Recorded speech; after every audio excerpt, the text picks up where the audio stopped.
Join our squad, the Freedom Squad. AOC does not speak for me. That's right. And you know what? She may have a loud brown mouth, but my brown mouth is louder.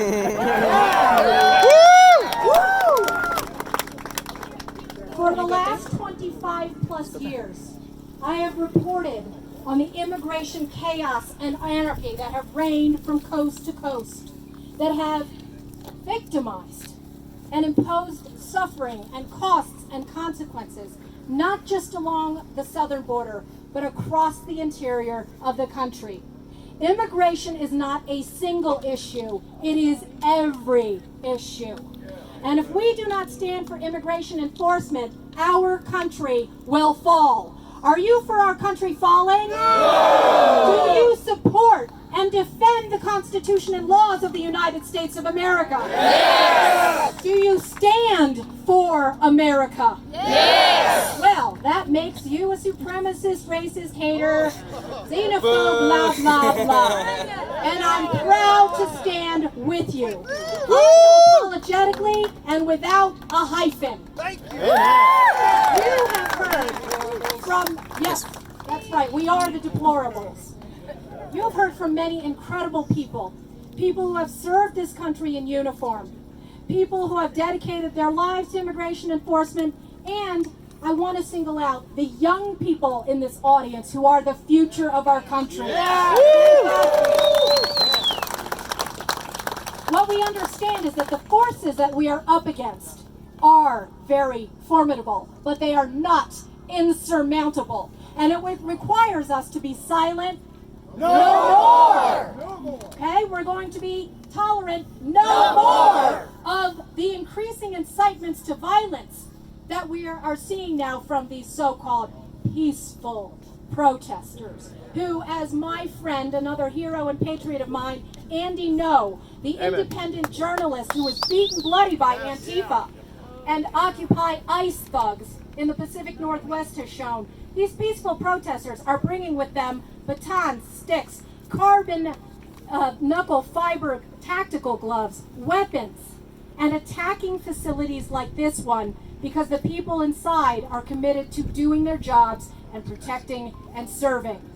No more. No more American flags torn down. No more. That was a unifying moment. It was a galvanizing moment for me.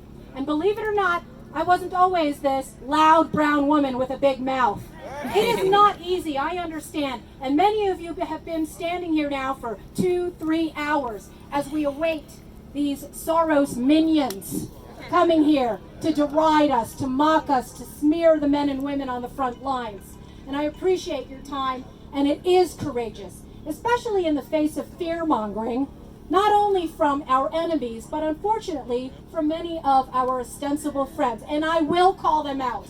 We have to have no fear. No fear! We're the ones who have no hate. No hate! We're the lovers of our country. We are the ones who have the compassion, who have the understanding and the comprehension that when it's those people who, in the name of tolerance and civility, are inducing people to do incredibly reckless things while other people profit. It is a global human smuggling racket that is imposing misery, not only in the people in our country, but people around the world. Enforcement is the most compassionate policy we can have. That's right. Stand with ICE. Stand with America. Stand together. You know this Cory Booker, this joker? Right? He calls himself Spartacus. Oh no, I am Spartacus. You are Spartacus. We are Spartacuses. Spartacus I. My Latin training for my Catholic high school. We're the ones who must stand together in unity. And it doesn't matter. You know, I told people who didn't want to show up, who were fearful, I don't care if I'm the only one. All it takes is one voice. Amen. All it takes is one spark to light a fire. And we need the fire of liberty to be represented in these public spaces that have been hijacked by people who want to destroy it. Let's not mince words, and I don't mince them, do I? No. Those people want to destroy our country. It is a transnational agenda. And no, I'm not a conspiracy theorist. This is conspiracy truth. You've got the United Nations. Agenda 21. You've got George Soros. You know all of these young people who are being dragooned into these climate change protests? Completely brainwashed? They're cogs in this machine to undermine American sovereignty. Are we a sanctuary nation? No. Are we a sovereign nation? Yes. And you can't just sit by on the sidelines and think that sovereignty is going to take care of itself. It takes each and every one of us to show up at rallies like this and show our faces and raise our voices and show our support. It takes each and every one of us to go to the ballot box. You know that the Soros network and the radical identity politics thugs are out there trying to undermine the electoral process. This is why it matters to have secure ID. This is why it matters that we have incredibly vigilant organizations like Judicial Watch out there protecting us, fighting these battles in court for electoral integrity against voter fraud. It matters. It matters. So I've been having these Stand With ICE rallies across the country, and as many of you know, we had one in Montgomery County, Maryland, and I've talked to folks who are also refugees from that crazy space. Nearly 1,000 people showed up, including Tom Fitton and Seb Gorka and Larry O'Connor and many of my friends from FAIR and grassroots activist organizations. We have to be united. That's right. Diversity is not our strength. Unity is our strength. And apparently that's a trigger word. It's a trigger phrase to talk about. Well, I'm all about triggering these people, right? We've got to press the panic button.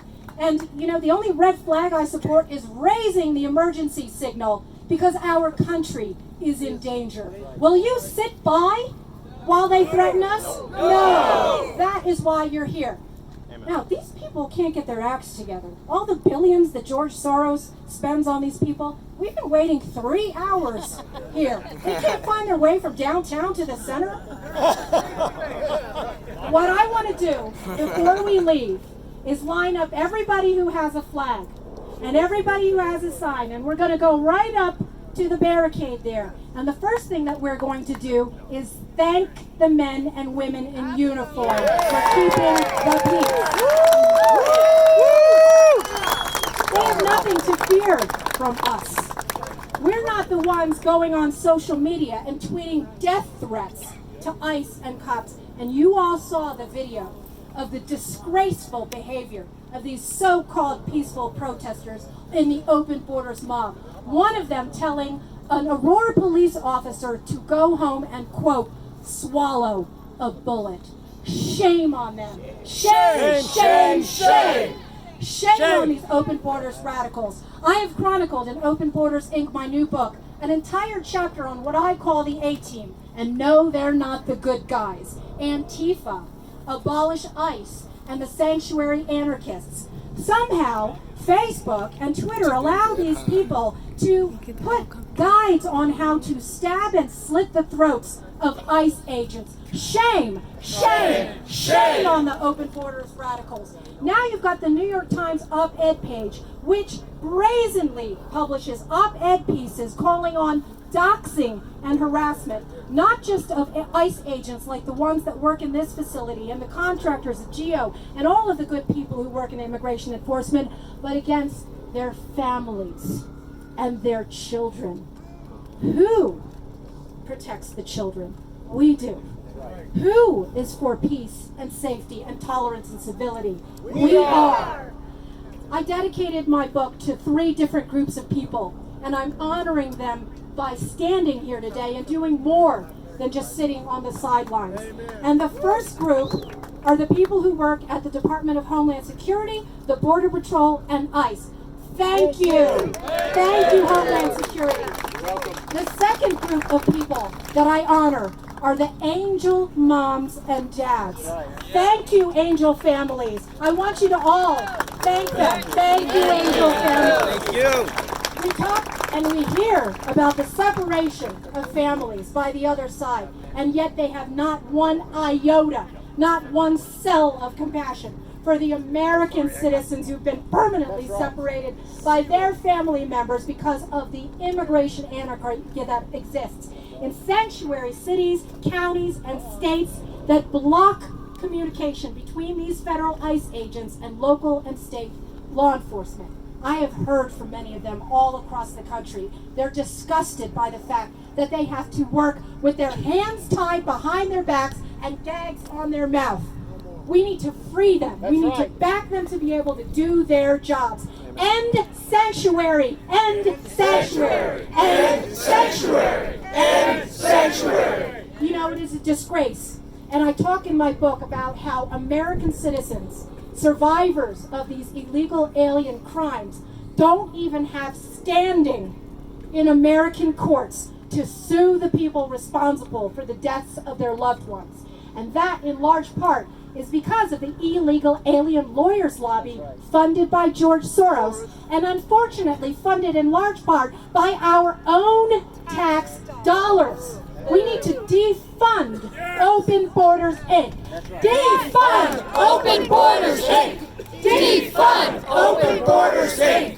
We need to start with our own pocketbooks, and we need to demand accountability of the people elected in Washington. Here's the message that is very important to hear. President Trump can't do it alone. That's right. He needs our help. Yes. He needs to be able to stay on the right path.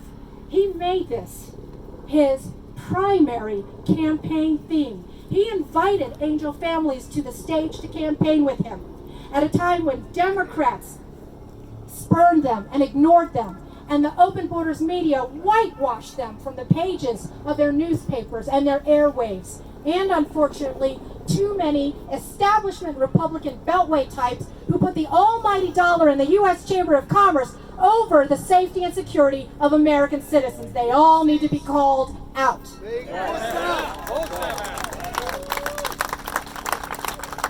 I am also here for a third group of people that I dedicated Open Borders into, and that is my friends and patriots who have been deplatformed and censored and shadow banned and silenced and relegated to the valley of the band. You heard from Louie of the Proud Boys. I am very good friends with the founder of that group, an incredible patriot and articulate, wonderful communicator of ideas, Gavin McInnes. That's right, who is suing one of the groups responsible for the Open Borders Inc. propaganda that you see disseminating and seeping and metastasizing into public discourse. The Southern Poverty Law Center. The SPLC is the most ruthless and efficient smear machine in this country. And for as long as I have been working as an out-of-the-closet conservative patriotic journalist, this group has sought to smear and marginalize and ostracize and silence people like me and people like you. Yes. Know your enemies. That's right, no more. The SPLC has partnered with Silicon Valley to design algorithms, not just to go after blue check marked big mouths like me, but ordinary citizens. And why is this? They're very explicit about their agenda.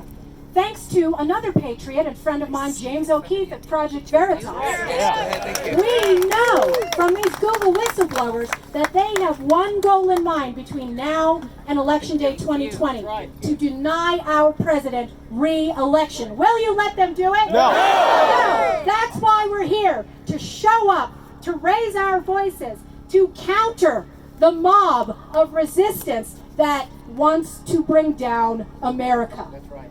What we're going to do. Where's my sign? Right here. It's my arts and crafts project. I never knew I was going to sign up for this when I did this. We're going to stand with ICE. Yep. I want to gather everyone with a flag. We're going to line up. We're going to go right up to that barricade there. Thank ICE. Speak speak for those who cannot speak. That's right. And this is just the start. I said we've only just begun. I'm on a sanctuary city tour across America.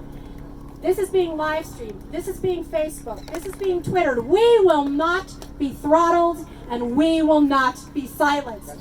Silence? No more! God bless the USA. God bless each and every one of you. Take this spark, make it a fire for liberty from now until 2020 and beyond. Tell your children, your grandchildren, unbrainwash them from open borders propaganda. And stand with me and stand with ICE. God bless you. Let's go. USA. USA.